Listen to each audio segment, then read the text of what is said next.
Bet this football season with MyBookie. Use promo code Gators and get a 50% match with your first deposit. Only at MyBookie.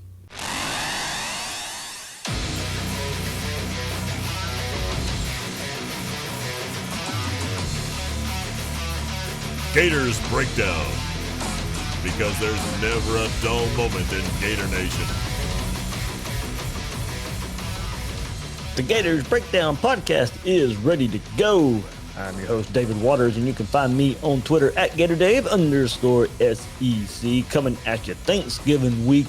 Looks a little bit different in 2020. Not Florida State week like it normally is. It is Florida-Kentucky week. As we know, the SEC shifted this all SEC schedule for 2020. So definitely a different feeling Thanksgiving week that we're used to.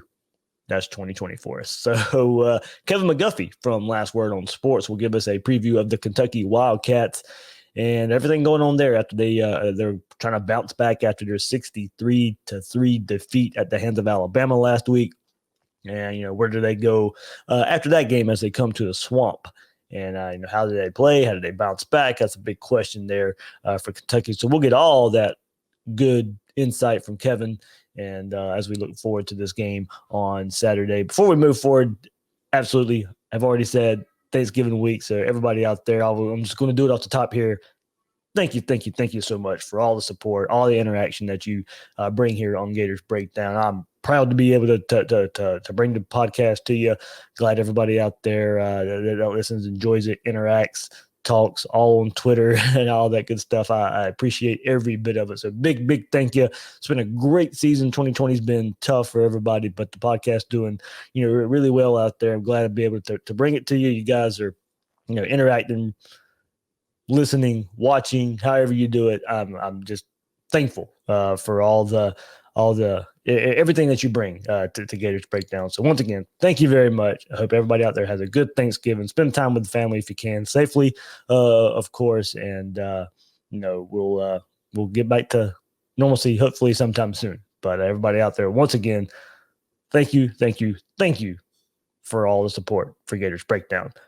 Before we move on, remember, you can find Gators Breakdown at news4jax.com/Gators Breakdown. You'll be able to find all the Gators Breakdown episodes there, as well as News4Jax coverage of the Gators. Please share, rate, and review the show. That really helps us out here on Gators Breakdown. YouTube, hit that like button, hit that subscribe button. Or if you just want the audio version, check us out on your favorite podcast platform. And follow Gators Breakdown on social media. We're on Twitter and Facebook at Gators Breakdown. I am now joined by Kevin McGuffey of Last Word on Sports to give us this Kentucky Wildcats preview. Kevin, man, Thanksgiving week. 2020 has been a crazy year. I hope everything's going well for you. Well, thank you, David. Thank you for having me on. I really appreciate it. And I hope you all have a very safe and happy Thanksgiving. It's, as you said, it's totally different.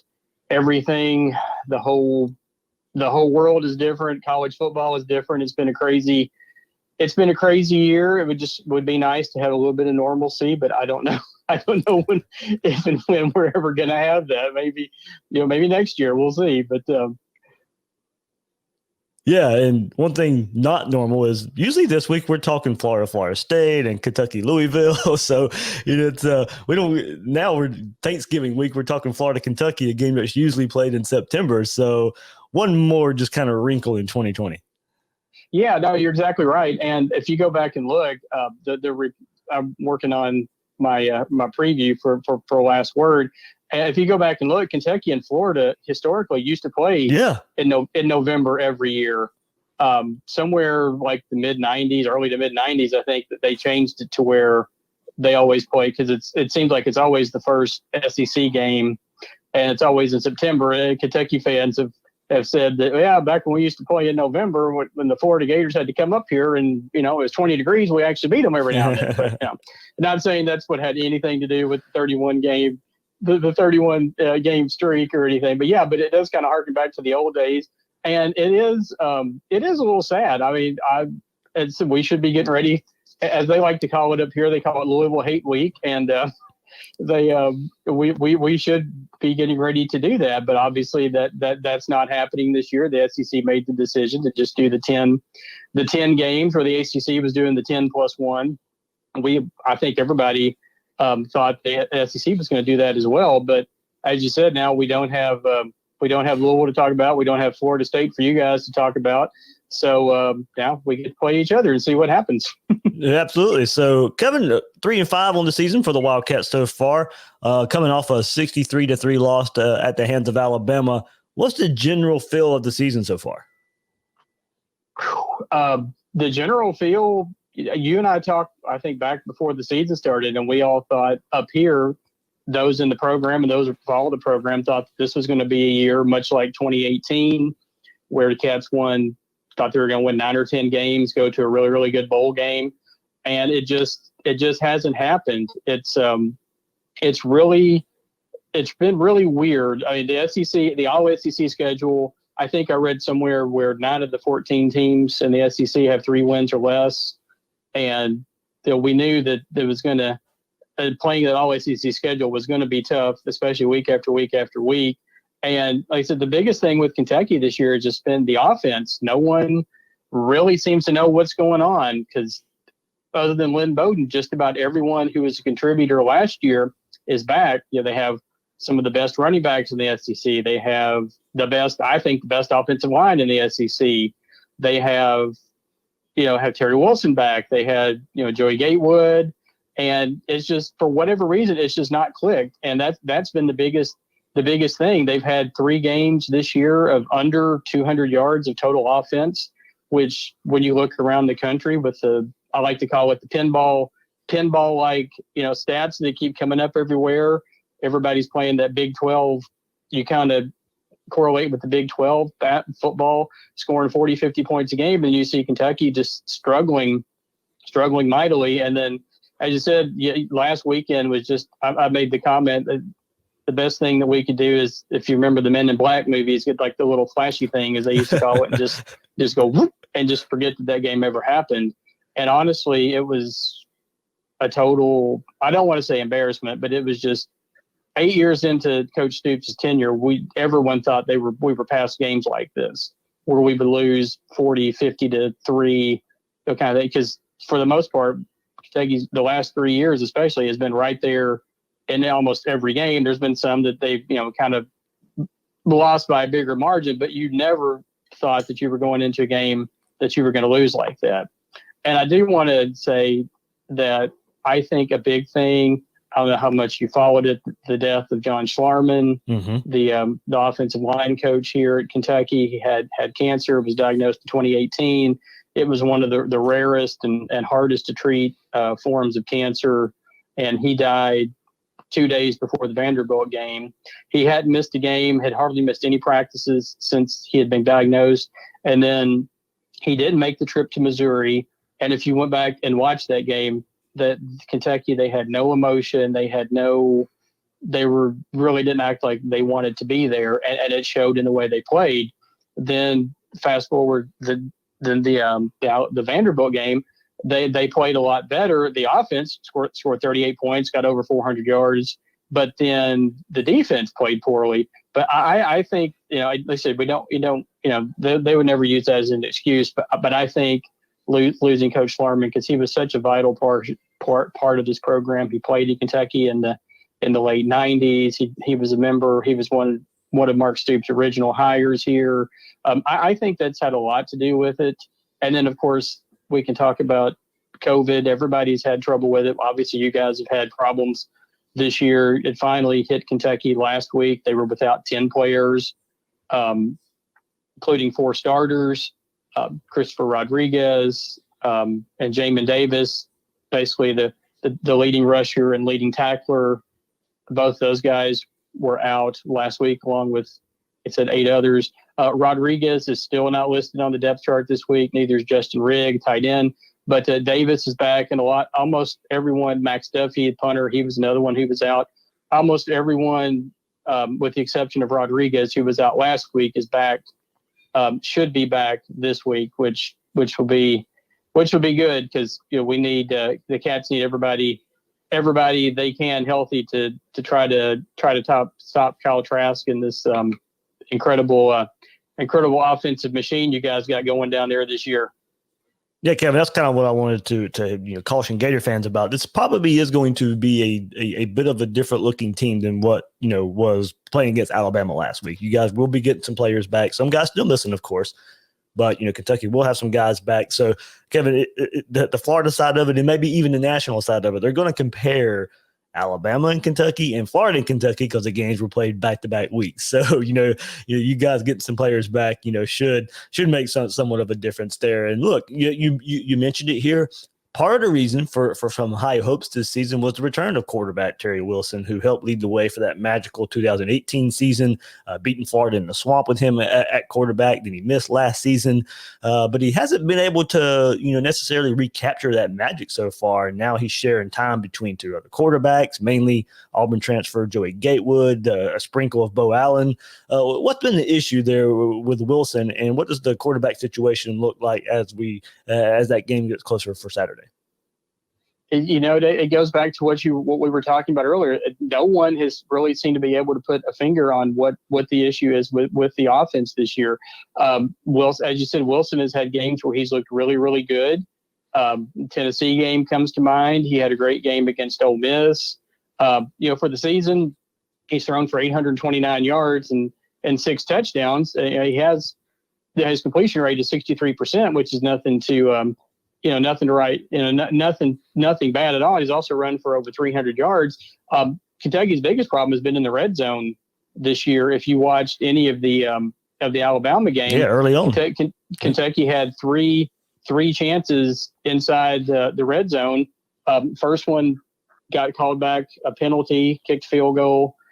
Second time they got down there, and then of course they had the unfortunate snap where the guy snapped it about 50 yards over and the holder's head. And then the third time had another problem with a snap and another missed field goal. So Kentucky really could have had 21 points at that point, 21, at least, 17 for sure, and just came away with only 3. And I think that was a big deflation, deflated the team, like, oh, well, here we go.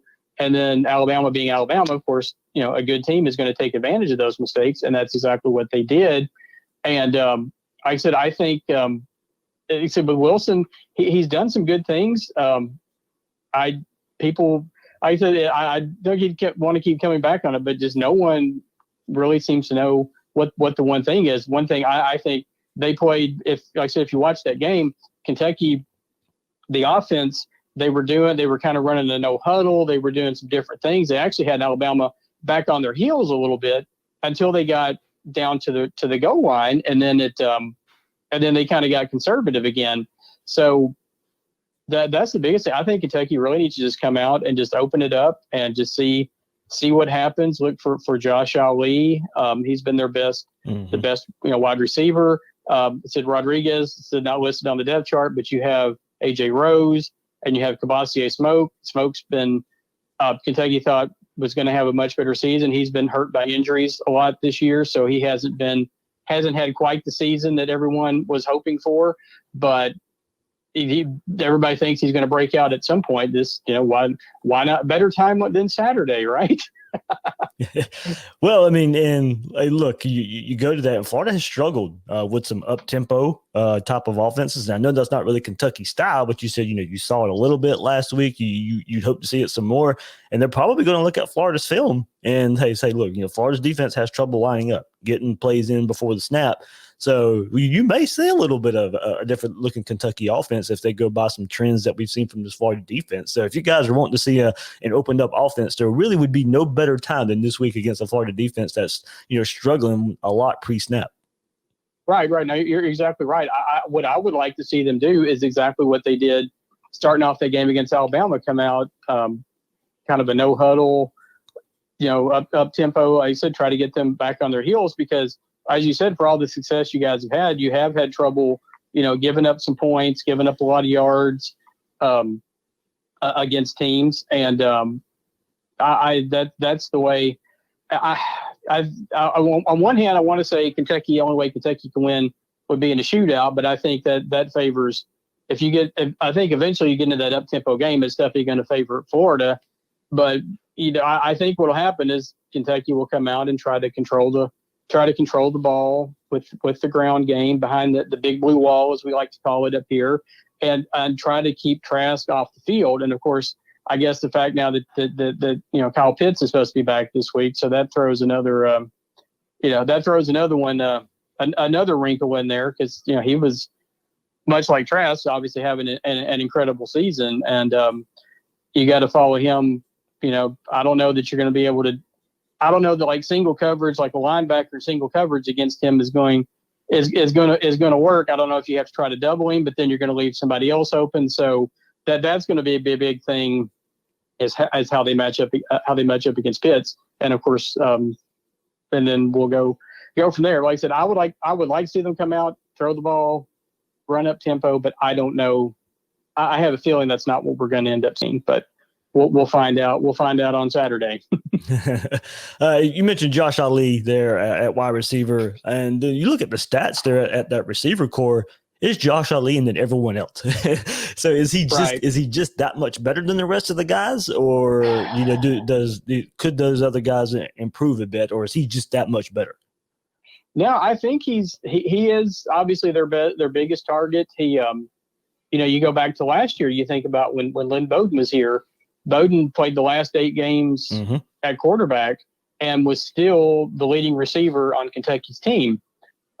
It's been a thing for a couple of years now that Kentucky, for whatever reason, the wide receivers are just not putting up the numbers that the coaching staff would like them to do. I mean, you look at Ali, has 37 catches. The next most is DeMarcus Harris with 14. And then Keaton Upshaw with 10, Allen Daly with 10, and then no one else has even double figures in catches, in receptions this year. They don't know. They're trying some younger guys. Michael Drennan, a very, very highly touted recruit they got out of Ohio.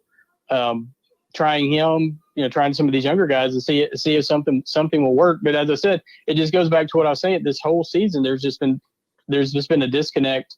There's been a disconnect on the offense, and no one, if there was like a crystal ball you could look into and figure out what the problem is, or your magic wand or something. I don't know. No one seems to know what's going on. But like I said, the wide receivers have been, I don't want to say an issue, but yeah, getting production from the receivers has been an issue now for a couple of seasons. And like I said, they've trying some younger guys and see if that works. But we don't, like I said, I just don't know. If I had an answer, Kentucky wouldn't be sitting at 3-5 right now. I know that. So makes sense there. Kevin McGuffey from Last Word on Sports joining us right here on Gators Breakdown as we move to the other side of the ball, Kevin. And look, yeah, we've talked about 63 points last week versus Bama, but look, Kentucky still leads the SEC in pass defense. So, going against one of the best pass offenses in the country now for the second week in a row. Alabama last week, Florida this week. But man, I tell you what, you guys got a playmaker on that back end. I think we knew how good Kelvin Joseph could be, the transfer from LSU, but he certainly has lived up to the expectations. Yeah, and the funny thing is, if you go back to the first couple of games, he really struggled. The Ole Miss game, he got eaten up. I mean, there's no other way to describe it. By Ole Miss's very, very talented receivers, but he's put that behind him. I think he just, the coaching staff, Coach Clinkscale, the defensive back coach, said he just, he hasn't played in a year, and it just took some time to get back used to playing SEC football. And he leads, he's tied for, I think, leading the nation with 4 interceptions. Kentucky is right near in the top 5, I think, overall in the country in interceptions, which is kind of a funny stat because the first 2 or 3 games of the season, they had none. Their turnover margin, they were last in the country with no turnovers forced and like 8 turnovers on offense. But I think that the secondary is going to be up for the challenge on Saturday. That's one of the things I'm really, really looking for is seeing how the defense, those guys, Corker, Brandon Eccles, those guys, and of course, Kelvin Joseph, how they do faring against Pitts and Trask and the rest of the very, very talented Florida offense. So, as I said, Jamin Davis, who's Kentucky's leading tackler, he will be back this week. He's got 73 tackles on the season, 2 interceptions. He ran one of them, ran one back for a touchdown against I believe it was the Tennessee game. So he's having him back is going to be a big help, and he might be that guy who tries to cover. If they're going to do single coverage, he might be that guy who's trying to cover Pitts on Saturday. Kevin, before we wrap up here, look, there's a connection. Of course, last year, Florida, Kentucky, Florida struggling. Felipe Franks was at quarterback. He goes down. Kyle Trask comes in, saves the day for the Gators. I'm sure that's, I'm sure Kentucky fans are tired of hearing, hey, you remember this game a year ago? This is when Kyle Trask come in and saved the Gators.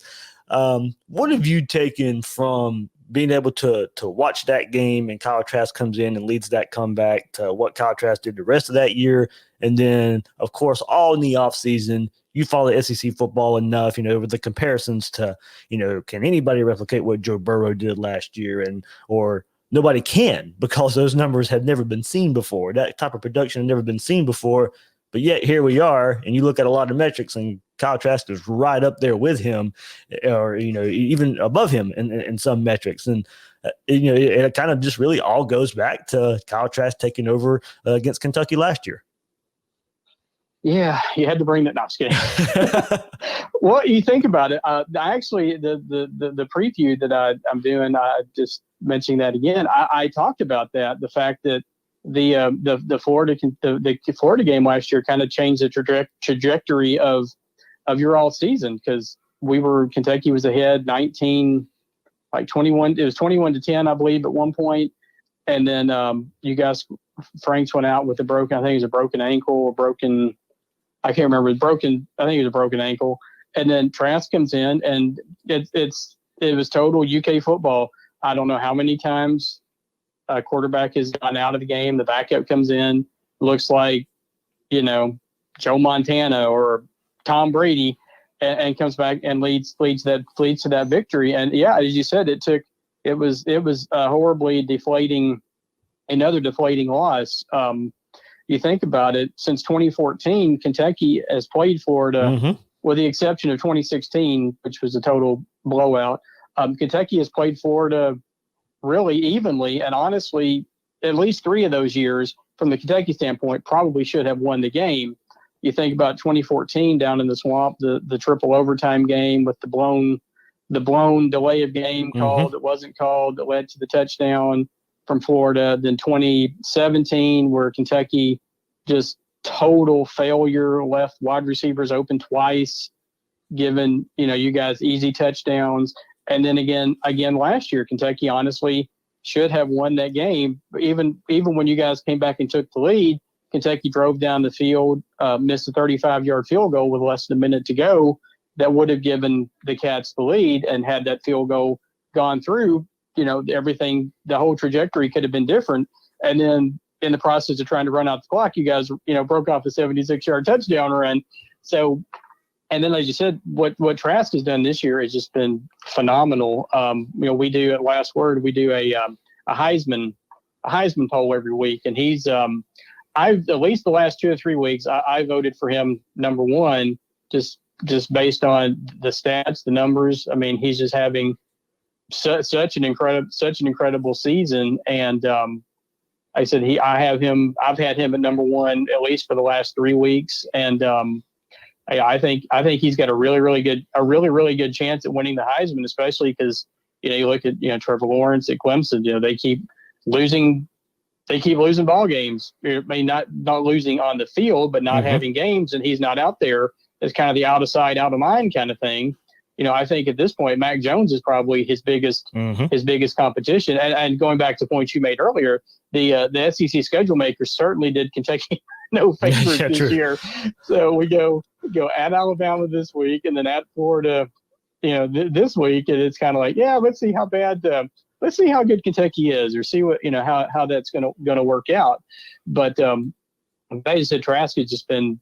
I can't say enough good things about him. And as you said, it all started in that second half of the Kentucky game last year, where Franks got hurt, and he came in and just lit a fire, and just it's just continued going through the end of last season. The win in the Orange Bowl, and then what they've done this year. Minus the Texas A&M loss, is that I've got you guys we do a bowl. In addition, I've been doing a bowl projections. I have you guys playing in the Peach Bowl against Cincinnati, and I think that would be a heck of a. I know a lot of people have you playing Miami in the Orange Bowl, which would also be another interesting game. But I said I've got you guys playing Cincinnati in the Peach Bowl. I think that would be a really really fun game. We have Desmond Ridder, and that Cincinnati has that defense that they have going against the Florida offense and the Florida defense. I think would be a really interesting game. So. But yeah, I think Kentucky, you're going to see a much different team. I think they were embarrassed on Saturday. By all accounts, the coaches have said they've had a really good week of practice so far. Just putting that behind them and moving ahead. I think you're going to see a much better effort. I don't think Lightning is going to strike twice again. I don't, as much as I'd like to. I don't see Kentucky winning on Saturday. I'm thinking something like 35-17 maybe. Like I said, they'll try to control the ball on the ground, try to keep Trask and that offense off the field. But I think eventually, it'll be really close, maybe for a half, and then eventually fourth quarter, I think Florida pulls away. So I'm going to say 35-17 Florida. All right, Kevin, man. Thanks for all your insight here on the Kentucky Wildcats and your Florida thoughts as well. Florida fans will be happy to hear that you have Kyle Trask up there, and we all know it's probably going to come down to that game, SEC championship game in Atlanta for maybe who pulls away with the Heisman Trophy. So Kevin McGuffey from Last Word on Sports joining us right here on Gators Breakdown to give us a preview of these Kentucky Wildcats. Kevin, man, thank you so much. Well, thank you, David. I appreciate it. And congratulations on the season and congratulations on the success of Gators Breakdown. And I listen to it. I listen to it whenever every chance I get. It's really, it's a really fun, really good show. You guys do a great job with it. And I hope everybody down there has a happy and safe Thanksgiving. Thank you so much. It's MyBookie's third annual Turkey Day free play. It returns this Thanksgiving Thursday. It's your chance to bet up to $250 risk-free on the early Thanksgiving game. The Turkey Day free play is a no-risk, all-gravy wager on the full game spread. Pick the right team, and you win. If your team is upset, your bet up to $250 is refunded before the next afternoon game.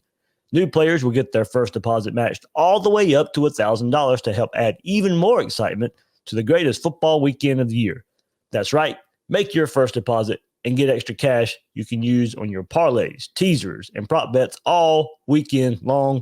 Use promo code Gators in order to claim your bonus and your free bet.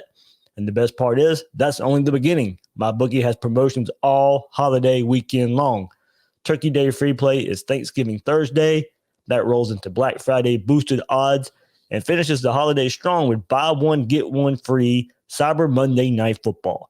That's why at MyBookie, they call football season winning season. Check it out now. No risk, all gravy. Don't forget to use promo code Gators to claim all these freebies.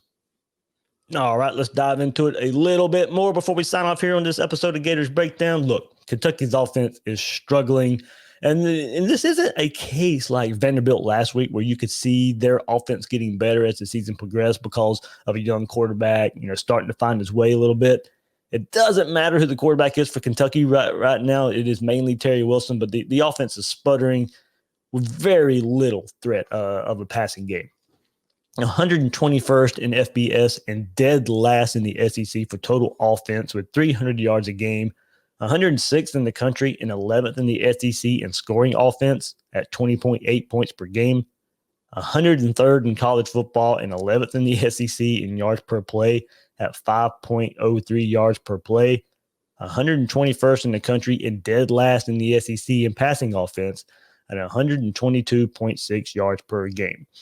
How much do they run? Average of 37 attempts per game, and they average 60 plays a game. So they're passing on average of 23 plays a game. Compare that to 37 on the ground. They are 50th in the country in rush offense, so that's good for 4th in the SEC, though. So it lets you know kind of how the SEC's playing football this year with a lot of passing games there. But they're rushing for 178 yards a game, so that's 44th in the country with 4.73 yards a carry. So bringing up long passing plays, we know that's kind of hurt Florida a lot this year. Florida has given up 21 passing plays of 20-plus yards. Kentucky has 11 on the season, ranking 92nd in the country. And that's with 8 games played. Teams around Kentucky in that category have mostly only played 2 to 3 games this season. So teams that have played 2 to 3 games this season are right there with Kentucky for around 11 20-plus yard passing plays this season. So that's how inept this team is at creating chunk passing plays. Now, don't get me wrong. Some of that is by design for Kentucky. They're never going to be high in that category. Stoops is a conservative style of play. Conservative. He implements a conservative. You heard Kevin there. Maybe a little. He wants to see it open up a bit more. Eddie Grant's done that in the past, but that's kind of just Stoops' nature. It's just been that way. So for Florida, it's if Stoops isn't going to change a whole lot, I do expect some up tempo. You heard us talk about that, but I do it. This is a chance for Florida as we're figuring out some defensive things to work on and get better at toward the end of this season. Get more aggressive mentally. And to me, that starts with aggressive coverage. That starts with aggressive play calls on defense. It's time to change the mindset of this defense again. And I preached this part of it earlier in the season, and we saw a little more aggression in coverage in Missouri, but over time, it's reverted back to some soft coverage, a lot of passive zone coverage. Not saying zone's bad, but mix it up. But in teams like Vanderbilt last week and Kentucky, where you had the athletes, you were outmanning them talent-wise, get your athletes aggressive. Play more man. Change the mindset and approach of this defense. Too many questions, too many lackadaisical motions, too much wondering of what's going on. I know we want it simplified a bit, and we've kind of heard players talk about it all week this week of how hard this defense is to learn, or maybe how hard it's not to learn, or whatever. But I mean, Florida's got to find more ways to play aggressive, and to me, that starts with some more aggressive play calls too there. So load up, stop the run. That's the only way Kentucky's really going to beat you. Cover wide receiver Josh Ali. Don't let one receiver go crazy again this year. Cover him aggressively and take your chances. That is just, to me, I mean, it's a simple approach on defense because of the simple approach on offense that Kentucky has. But you still got to go out there and play. Still got to go out there and limit the big plays. And I still think it kind of right now just starts with just calling a more aggressive defense. And that doesn't mean go out there and play man all the time or anything like that. Yeah, you got to mix it up. Todd Grantham's a nickel zone guy anyway. He's not going to change. He's pretty much kind of pointed at that in the press conferences this week by mentioning, look, I've had top 10 defenses everywhere I've been. This is the same defense. Well, look, college football's changed a bit too. You got to be able to change with the times. Dan Mullen has done it with his approach on offense. Time to see some different things on defense as well. I don't care if you've been top 10 in the past. You got to get with the times. You got to adjust a little bit. So there we go. We've talked about it all this week, I know. So we'll kind of just move on. Look at this game in particular. Other side of the ball, not a lot really here. Kentucky, now everybody's going to point to Kentucky's 12 interceptions on the season. And don't get me wrong. I'd like to have 12 interceptions on the season. It's a good number. But look, 9 of those came in 2 games versus Mississippi State and Tennessee. So the chance is there for them to create turnovers, but it's not all that consistent. All but 3 have come, in 9 in those 2 opponents versus Mississippi State, Tennessee, 12 on the season, 3 in the other games of the rest of the season there. So, it's not like they're creating turnovers in every game. So, and look, Kentucky near bottom of sacks and tackles for loss, 108th in the country and dead last in the SEC with 1.2 sacks per game, and 106 in the country, and 12th in the SEC with only 4.5 tackles for loss per game. They don't create a lot of havoc. Play a lot of zone, not a lot of aggression on that side of the defense. In a way, it kind of reminds me of a Todd Grantham defense that relies on a lot of defenses rely on front bringing pressure, but if that doesn't work, can you manufacture some pressure? And Kentucky's not doing that. The numbers prove it there. Play a lot of zone, not a lot of aggression. This isn't a Kentucky team that has a defensive front like we've seen in years past on the front and in the linebacker position. Cash Daniel, Josh Allen, defensive tackles that just eat up the offensive line. They don't have that on a consistent basis this year. Trask should have some time to pick apart another zone defense. This would be another big day for Trask as long as the offensive line shows up. Play better than you did early in the game last week versus Vanderbilt. Put some points up early to force Kentucky to get out of their comfort zone on offense and defense. So pretty simple to me. How do you Kyle Pitts comes back this week. Kentucky's going to have to make a decision on how they want to cover him, linebacker, safety, double him, leave the other guys open. It's the one thing Florida has done these couple games, last 2.5 games, going back to when Pitts was hurt versus Georgia, find other guys to get the ball. Justin Shorter has been proving himself week after week after week these last few weeks. Javon Grimes, Justin Shorter again, going up and catching big-time passes. Kadarius Toney getting back in his groove last week. Kyle Pitts is going to be back on the field with him. That's when Kadarius Toney's been at his best this season. What do you do there if you're Kentucky? You go double Pitts every time and not double Toney and let him go crazy? You mix up your double coverage, kind of depending on where you're at on the field and down in distance. This Florida offense was already hard to cover. Now you just inserting Kyle Pitts back in there.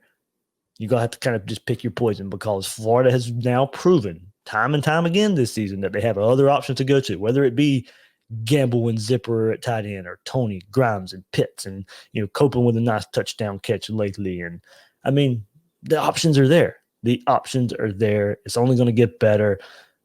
And Kentucky's going to have to go back and watch some film from earlier in the season when Pitts was on the field and how they want to attack this Florida offense. But if Kyle Pitts has time, or Kyle Trask has time back there to pick them apart, he's going to do so.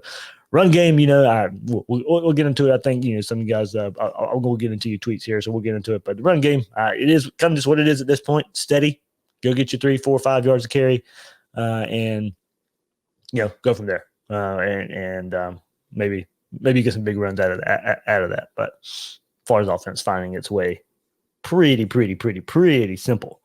Not simple, but in other avenues, of course, through the passing game. So here we go. Let's get your thoughts there. Before we do, I got to give my final score, right? I actually didn't write it down in my notes here, so I'm just going to kind of come off the top of my head here. But I do think Florida puts up some points. I think Florida plays really well. I think Florida does bounce back after a somewhat sleepy performance versus Vanderbilt last week. Another noon start here, but I expect a faster start on offense and go out there.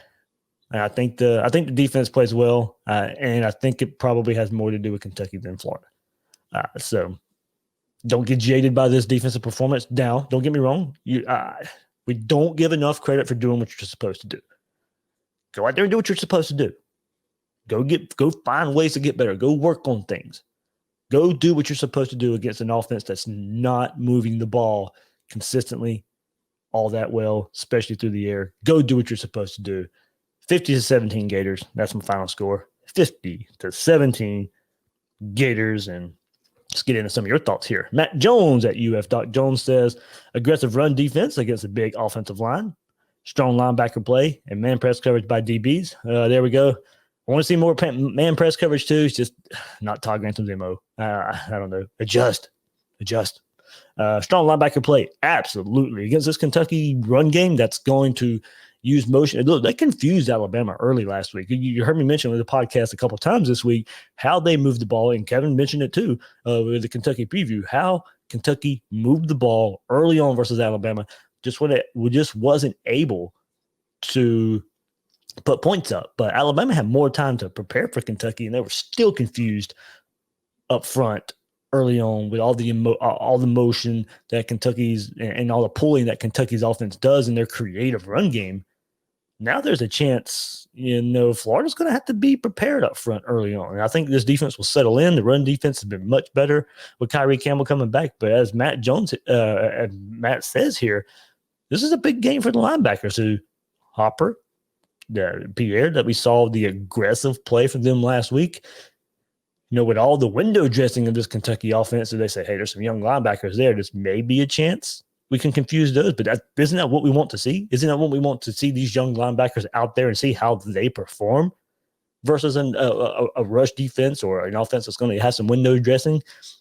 We want to see that. We want to see if those guys get confused in the same fashion that some of the other guys out there do. James Houston, hopefully back to, playing healthier this week. Ventrell Miller as well. Hopefully, those guys have been banged up in recent weeks.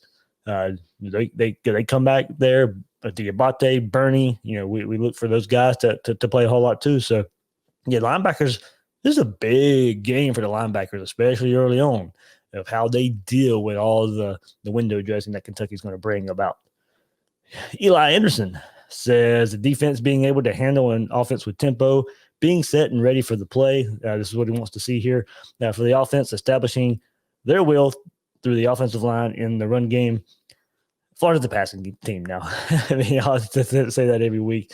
I think by establishing your will as a rushing offense, it's just going to have to come situational football. 3rd and 2, you're going to run the ball. All right, go get 2 yards. Keep your chains moving. To me, that's what inserting your will is in this offense, this particular offense for Dan Mullen and in this run game, is be able to run the ball when you want to run the ball. You're not going to control the game with big chunk runs. That's not this offense right now. But can you go get short yardage when you need short yardage?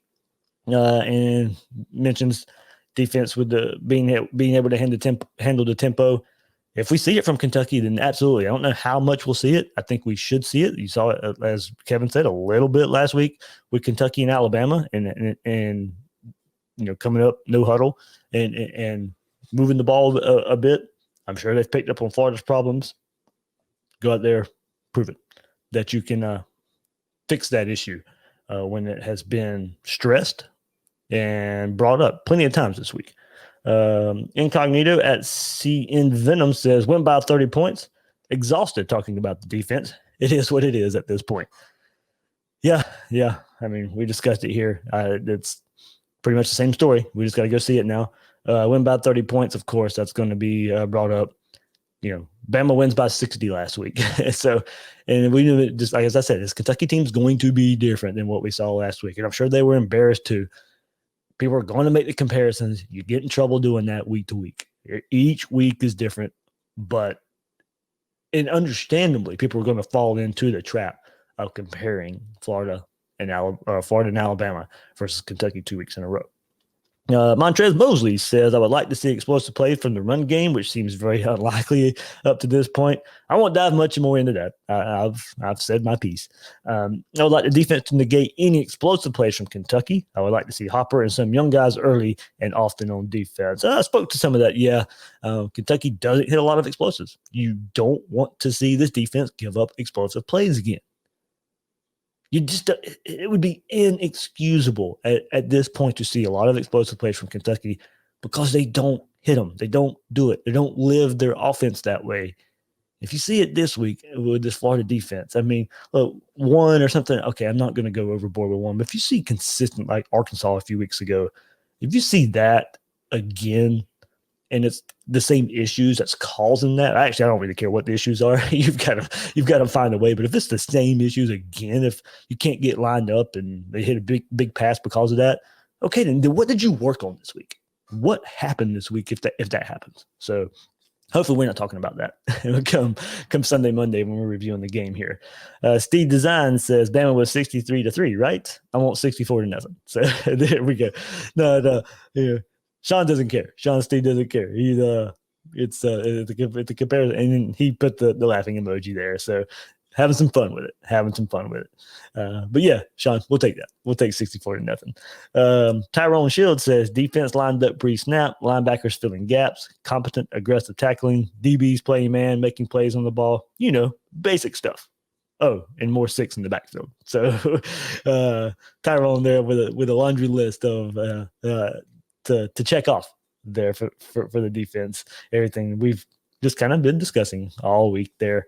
Chris Hill says different rotations on the offensive line. I know not having Reese is some of the issue, but I would like to see if we can get better protection on the right side and create some push for the run game. And we've hit on that a bit as well. But yeah, I want to see more of Michael Tarquin at right tackle, or moving Garage at the left tackle and Forsyth at right tackle. However, if you're going to see tweaks in preparation for the SEC championship game and a college football playoff run, Now is the time. The season's dwindling down. You want to see it in game-like situations. You don't want to – whatever's happening in practice, of course, definitely isn't carrying over. Maybe rely too much on practice. What happens in a game? Go put some tinkering in on the offensive line to see if it can help this offense take even another step. I know it sounds like nitpicking, but there we go. They all want the run game to be a little bit better. Maybe some, and then Durant struggled in pass protection last week too. You don't want your quarterback getting hit. Yeah, you can say, oh, he's only giving up 1 or 2 pressures a game. But what if that 1 or 2 pressure? Look, I know it's football, injuries happen, but what if Trask keeps getting hit from that side over and over again, and he gets hurt? And everybody's going to point to, well, that's why Dylan shouldn't have been out there. So, we'll see. We'll see if anything happens there. But if you're going to tinker with the offensive line, now's the time to do it. Marky Marlatt, hopefully I'm saying that right, Marky. Just wake up for a noon game for once and to play younger guys on defense. Spoke on the younger guys for defense. Florida hasn't been too bad showing up for noon games. A lot of noon games this year. The defense is what it is, so I don't think it being a noon game necessarily contributes to what the defense is, but the offense has come out humming for the most part all season long with all these noon games that Florida has played. So I don't see too much of an issue with the noon game. And to come out firing versus Ole Miss, you put up points versus South Carolina as well. The second half was more the issue in that game. It's just, it hasn't been that. Last week you could definitely say that, but I don't see that being much of an issue there. But after seeing it for the previous week, I can see where you're coming from there. Airgator 007 says playing with emotion, touchdowns and interceptions, nice fumble recovery would brighten my day. I'm thankful we're in this position. Happy Thanksgiving. Airgator, emotion.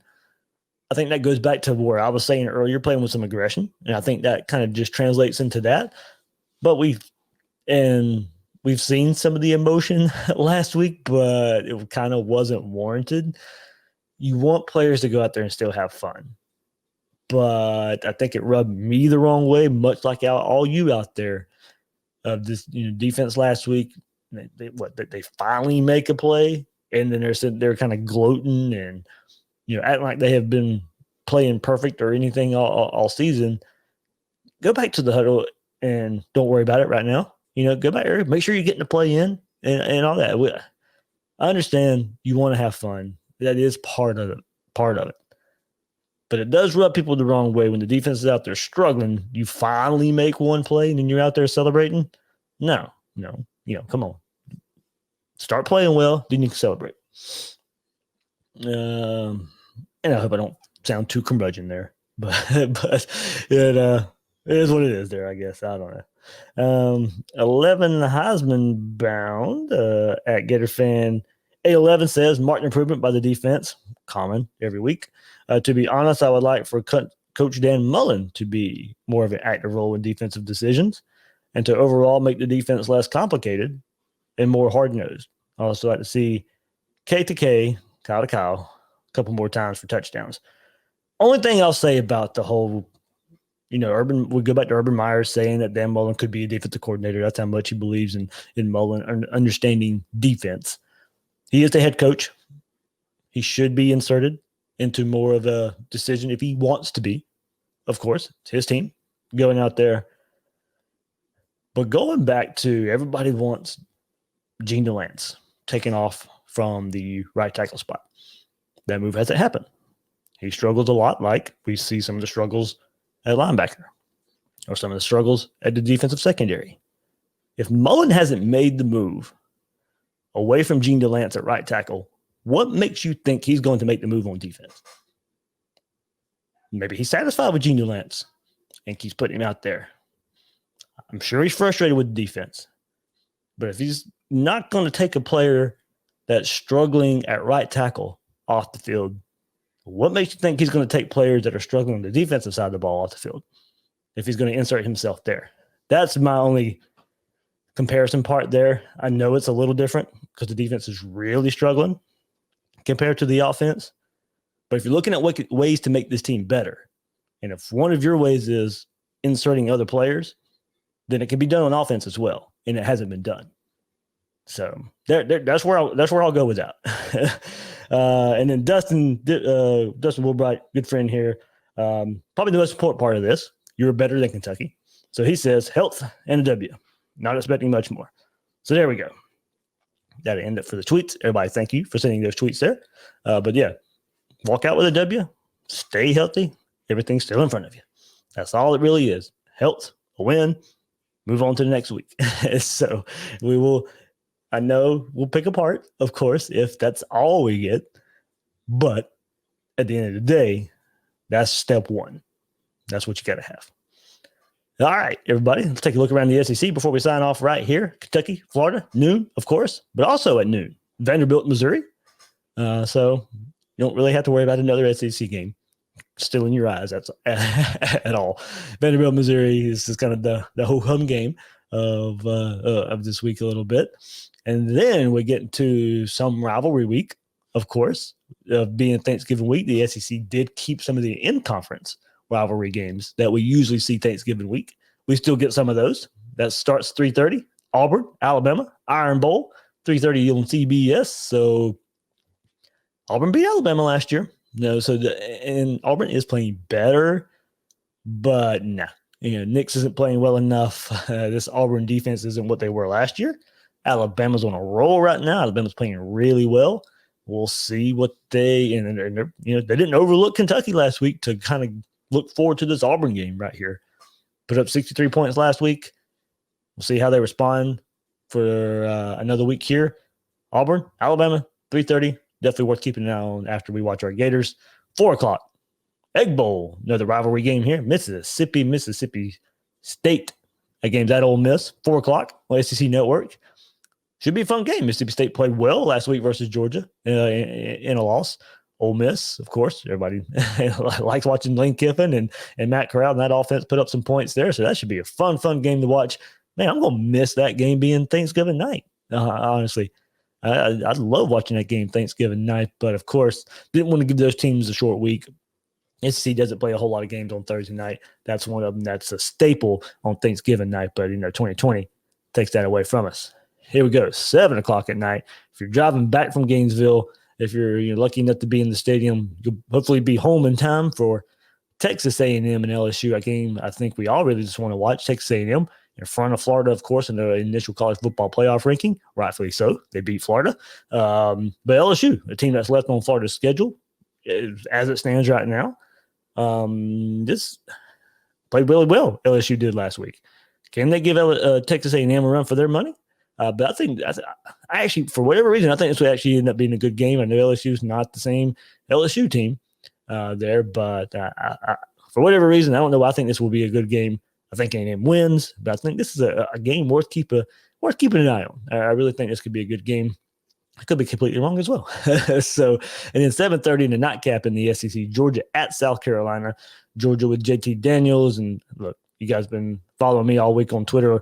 I'm on vacation, going back and forth, but Georgia fans, of course, too high on JT Daniels, thinking they would have made a difference against Florida. It would have maybe made it a closer score, but that's about the extent of that. He's not covering real routes. Florida still will put up some points there, but they're excited there. Can he play good for the second week in a row at South Carolina, a team, of course, that they're struggling after firing Will Muschamp.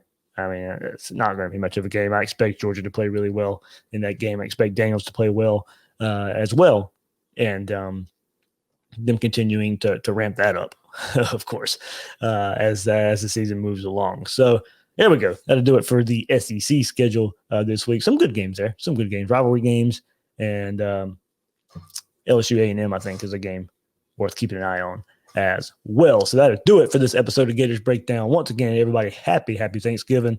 Enjoy it. Eat too much. There's no such thing, but go eat too much. And thank you once again for all the support and listens and watching there of Gators Breakdown.